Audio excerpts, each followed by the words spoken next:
This might be one of the most important coaching videos that you are going to watch. How you can actually use your mind and then use your technique to create different golf shots. Nailed it, 10 out of 10. It's going to be a good filming day, this.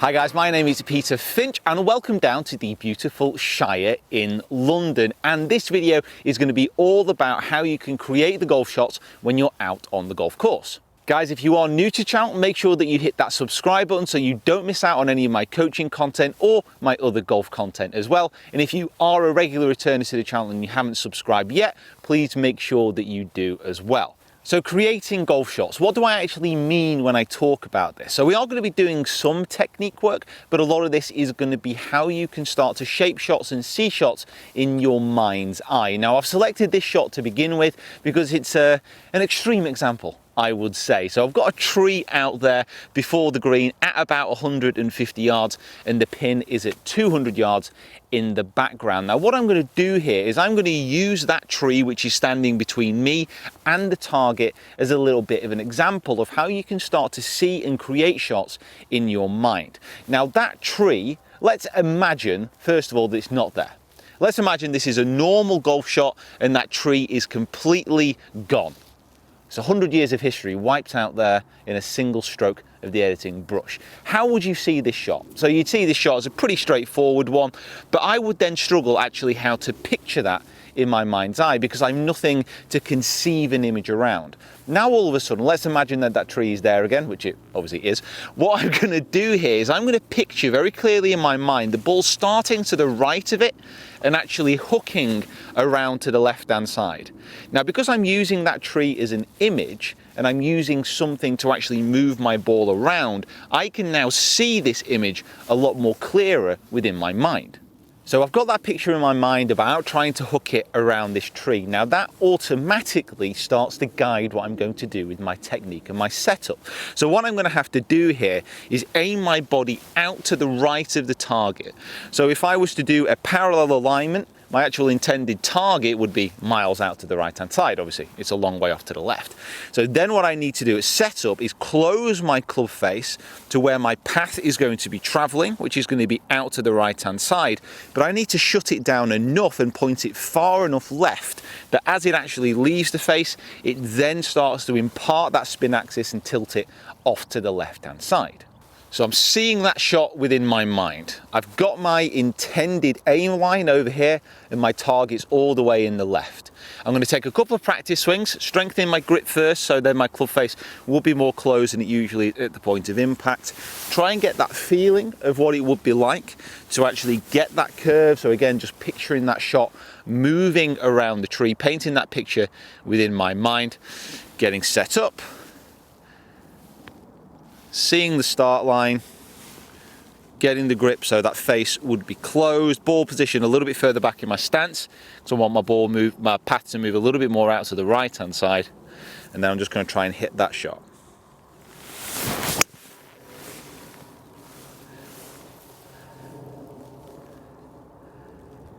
Now I'm not being funny, that was pretty good. John, that was pretty good? I was impressed with that actually, I didn't think you could do it. That was my first shot of the day. Yeah, that was pretty good. Painting them pictures around. So I'm at the side of the green, and let's talk about how you can create a clearer image when you're actually hitting chip and pitch shots. So on this green, it's good because there's so many options. So the pin's at the back, got a big slope here at the start of the green, which is going to send the ball off to the left. And then as we go further down the green, we've got a slope here, which is going to send the ball a little bit off to the right. And then as we actually approach the pin, we've got this flat area as well, so you could hit quite a high shot into it. Now what I'm doing here is I'm thinking about how the ball will react when it hits the surface. And when I think about that, when I know if I hit a ball over there, it's going to kick left. If I fly a ball to here, it's going to stop relatively quickly. I can then again start to build that picture within my own mind about how these shots are going to play out. So what I'm going to do is I'm going to hit that chip and run, and then I'm also going to hit that high shot and just explain how you would go through that thought process on the ball. Now what I'm going to do here to try and help myself see the shot a little bit more effectively is actually use some body movements. Now this is something I actually picked up off Danny Moore, who I've also done some videos with. I'm not sure if they're going to be out before or after this one, but check them out anyway. And it's all about how you can actually use your body a little bit more to actually see the shot better. So this chip and run here, I know that it's going to start off to the right, it's going to be kicked down by the slope, it's going to move slightly off to the right, and then it's going to be quite flat around the pin. So what I'm actually going to do is over the ball, rather than taking loads of little practice shots, lots of practice swings, I'm just going to use my right hand and I'm just going to try and move it in a way where I would see myself rolling it onto the green, picturing that shot landing and then moving around on its merry way.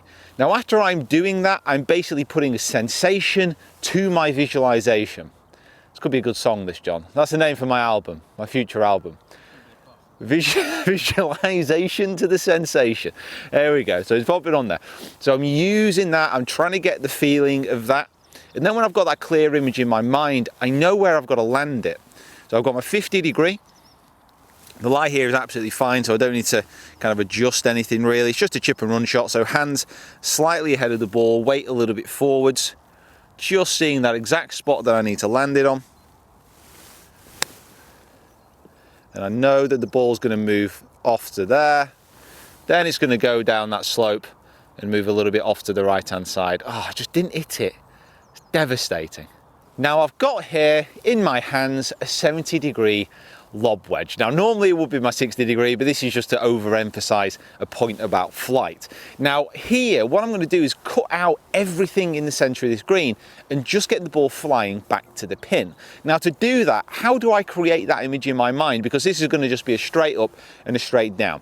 I'm going to do this by actually imagining an object in the middle of the green that I need to get over. So in my mind, the first thing that really springs to mind here is almost a bit of a swamp for whatever reason. Maybe I've just seen a water hazard, but I'm imagining that swamp running all the way up to the very edge of the last slope. So I know that I need to carry it over. Now, for example, let's imagine that there's a bush in the middle of that swamp. It's about, I don't know, 8 foot high. No, let's go 12 foot high. I need to carry it over that, over the swamp, and I've got the spot on the green that I need to picture it. And what that's going to allow me to do is when I'm taking my practice swings, again, when I'm just making those types of movements of what I think it's going to do, I can picture it flying over there. I know exactly where I need it to get over to, popping that spot on the green, created that image in my mind, and then just executing it. That is a big bush I've got to go over. Okay, right to there.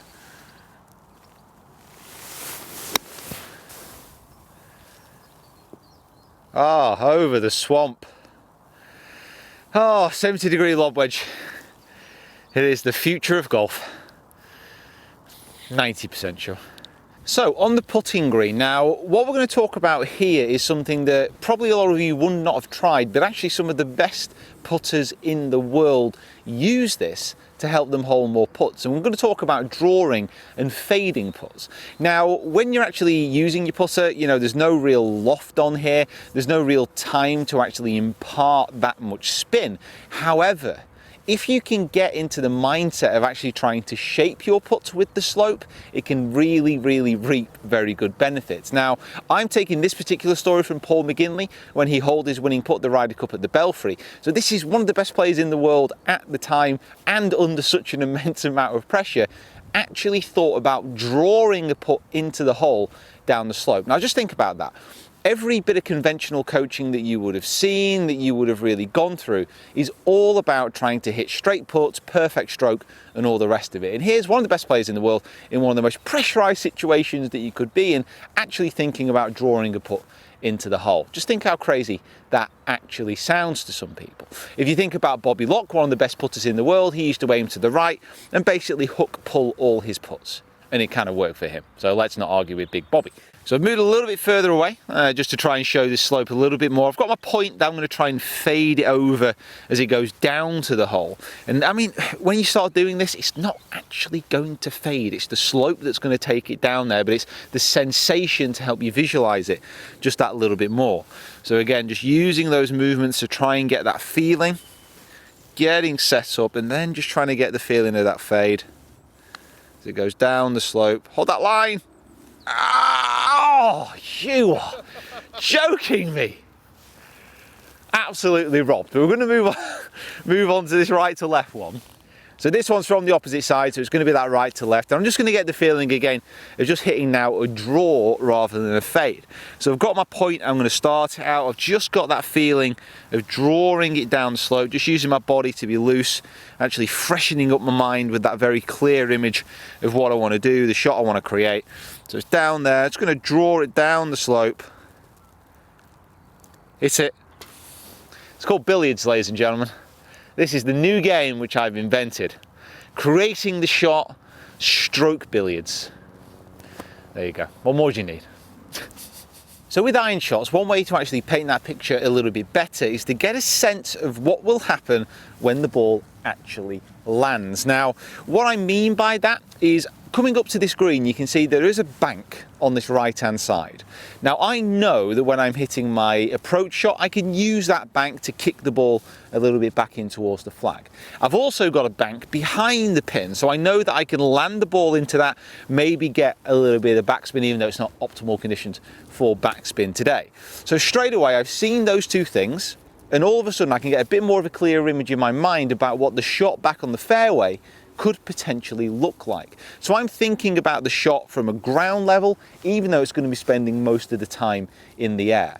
Now, because of that, I can picture it much more easily. I can see a shot starting to the right, drawing in. I can see that shot actually going over the pin, pitching in this bank and spinning back. So I thought about what is happening here to influence what is going to be happening back down on the fairway. So it's just a way to take your mind out of just being at the ball, looking at the shot from this direction, to actually imagining what it's going to be like when it pitches on the dance floor.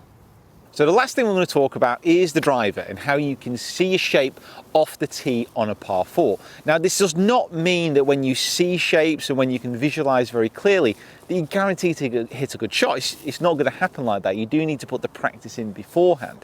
But with this driver and with this particular hole, I can see this very clearly as a left to right faded shot. Now, the way I can see that is when you actually look down this hole, the way that the bunker's shaped, the way that the fairway shapes, all the way to the green in the background, I can almost imagine here Seve, when he designed this course, with his paintbrush going that way and then sweeping it around off to the right hand side. And normally with most golf courses and with most golf holes, unless it's a dead straight hole, you can see that and you can visualize that in your imagination. Just imagine someone with a paintbrush literally painting where that fairway would go.